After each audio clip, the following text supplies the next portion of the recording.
2.1 म्हणजे 0.1 तर माणूस जन्मत नाही ना कधी. 2 पेक्षा जास्ती पाहिजे, 3 पाहिजे. मोहन भागवत तो जब वो अपने आदमी को बना रहे हैं सीएम यहाँ पर, तो उनको बोलना चाहिए उनके आदमी को, भाई तू स्कीम निकाल ले, बच्चेदार पैदा कर ले. आरएसएस चीफ मोहन भागवत ने बीजेपी की मुहिम के उलट आबादी पर जोर देते हुए एक बड़ा बयान दे डाला. मोहन भागवत ने कहा कि अगर किसी समाज की पॉपुलेशन ग्रोथ रेट 2.1% से नीचे चली जाती है तो वो समाज अपने आप खत्म हो जाएगा. मोहन भागवत ने आबादी में इजाफे की अहमियत पर जोर देते हुए कहा कि इंसानी शरह पैदाइश को एक नहीं रखा जा सकता, इसलिए कम से कम 2 या 3 बच्चे पैदा होने चाहिए. उन्होंने ये भी कहा कि आबादी में इजाफे की शरह को सही बनाए रखना मुल्क के मुस्तकबिल के लिए बेहद जरूरी है. त्याच्यातही असं सांगतात की 2.1च्या खाली नको. 2.1 म्हणजे 0.1 तर माणूस जन्मत नाही ना कधी. 2 पेक्षा जास्ती पाहिजे, 3 पाहिजे. मोहन भागवत के इस बयान पर सियासी पलटवार भी होने में जरा देर नहीं लगी. शिवसेना यूबीटी के एमपी संजय राउत ने कहा कि मुल्क में रोजगार नहीं है, रहने को घर नहीं है, किसानों को दाम नहीं मिल पा रहे, तालीम फ्री नहीं है और बात आबादी बढ़ाने की हो रही है. मोहन भागवत जी को देश के पॉपुलेशन के बारे में बहुत चिंता हो रही है. आज हमारी देश की पॉपुलेशन लगभग 150 करोड़ हो गई. और कितनी पॉपुलेशन बढ़ाना चाहते हैं सरसंघ चालक, और कितनी पॉपुलेशन बढ़ाना चाहते हैं आप बताइए. सबसे पहले ये जो सलाह है आपके बीजेपी के लोगों को दीजिए. आरएसएस कहते हैं कि बच्चे बढ़ाओ, ये दोगली नीति है. कौन खतरे में है? हमारा देश खतरे में नहीं है, आप खतरे में, आप सब लोग खतरे में है. 150 करोड़ पॉपुलेशन होने के बावजूद आप लोग बोलते हैं कि पॉपुलेशन बढ़ा.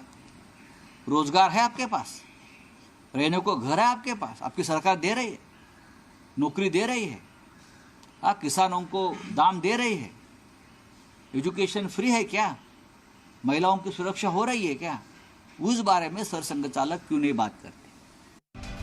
वहीं AIMIM के चीफ असदुद्दीन ओवैसी ने भी मोहन भागवत पर हमला बोलते हुए कहा कि उन्हें ज्यादा बच्चे पैदा करने की कोई स्कीम निकालनी चाहिए.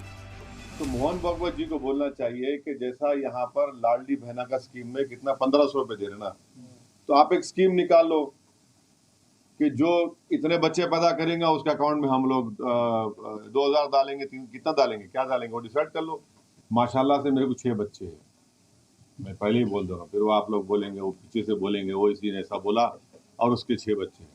नरेंद्र मोदी के भी 6 भाई हैं, अमित शाह के भी माशाल्लाह अच्छे हैं.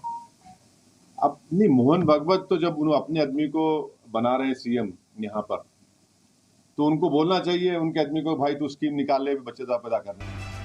मोहन भागवत के इस बयान पर कांग्रेस के लोकसभा एमपी तारिक अनवर का कहना है कि मुल्क का सबसे अहम मुद्दा बेरोजगारी और गरीबी होनी चाहिए. अब ये तो उनकी अपनी सोच है और ये जाहिर करता है कितना दिवालिया हो चुके हैं ये लोग, किस ढंग पर सोचते हैं. देश तब आगे बढ़ेगा जब गरीबी दूर होगी, बेरोजगारी दूर होगी, भ्रष्टाचार दूर होगा और महंगाई कम होगी. 2019 में दूसरी बार इक़्तिदार संभालने के बाद वज़ीर-ए-आज़म नरेंद्र मोदी ने 15 अगस्त 2019 को लाल किले की फसील से खिताब करते हुए तेजी से बढ़ रही आबादी को लेकर अपनी फिक्र का इजहार करते हुए मुल्क के लोगों से छोटे परिवार की अपील की थी. तब पीएम ने कहा था, हमारे यहाँ बेतहाशा आबादी बढ़ रही है, ये आने वाली नस्लों के लिए कई मसाइल पैदा कर सकता है. पैदाइश से कबल बच्चे की ज़रूरियात के बारे में ज़रूर सोचें. तालीम याफ्ता तबका ऐसा ही करता है. छोटा परिवार रखना भी हुब्बुल वतनी की निशानी है. कई बार हुकूमत बढ़ती आबादी को लेकर अपनी फिक्र का इजहार कर चुकी है. मोदी हुकूमत के दूसरे इक़्तिदार के आखिरी और उबूरी बजट पेश करते हुए निर्मला सीतारमन ने भी कहा था कि हुकूमत आबादी में इजाफे और डेमोग्राफिक चेंज से पैदा होने वाले चैलेंजेस से निपटने के लिए एक कमेटी बनाएगी. ऐसे में बड़ा सवाल ये है कि अब मोहन भागवत के बयान को किस नजरिए से देखा जाएगा. क्या इस बयान के बाद बीजेपी का पॉपुलेशन कंट्रोल के मुद्दे पर नजरिया चेंज होगा? क्या इस हवाले से कोई स्कीम बनेगी?